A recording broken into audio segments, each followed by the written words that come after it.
हिंदुस्तान के एक छोटे शहर की कहानी। मोहब्बत खुदा का सबसे खूबसूरत तोहफा है। ये मोहब्बत और मैं इसी मोहब्बत से दूर भाग रहे थे और आज वही मोहब्बत मेरी परछाई बन चुकी है। ये जो मोहब्बत माना ये बड़ा ही किस्मत वाला के नसीब में होला और जेकरा के ही मिल गई ना कि सारा जहाँ के खुशियाँ मिल गई। हमरा के तो अब तक यादो नहीं खे कि रानी हमनियों के कबो जीतल होखी। नित्या कहाँ खो गई बड़ू?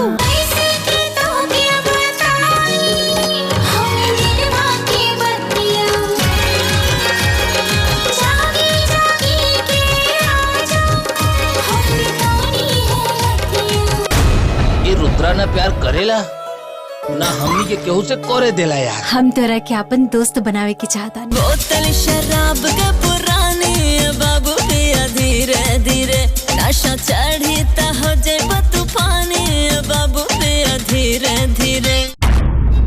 हम अपन बिटिया रानी खातिर कोनो राजकुमार उतारब। हमार बेटी राज करी राज। रानी के हमरा कोनो जरूरत नहीं है, काहे कि रानी जौना के जिंदगी में जाली ना ओकर जिंदगी बर्बाद कर देवेली। नया नया मजनू पाड़ा अभी हाथ ना आई लैला आग के गोला बाटे बदन जनी छुआए छला। मोहब्बत तू कैले बाड़ू और अभी मोहब्बत के आग में तोरा ही जले के पड़ी।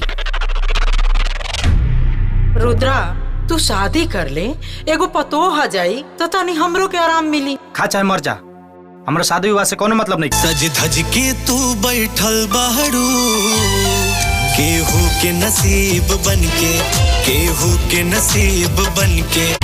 प्यार में मरे के वादा तो सब केहू करेला, हम मर के दिखा दे।